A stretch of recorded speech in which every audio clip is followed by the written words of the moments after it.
Tinulungan ng nanay ang munti mo mga kamay.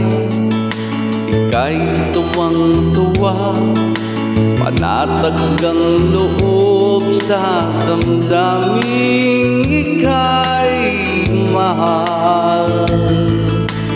Nung nakilala mo ang una mong sinta, umapaw ang saya at siya'y ibang-iba, sinasamsam ang bawat gunita. Di mo malimutan kung kailan nagsimulang matutong kung paanong magmahal.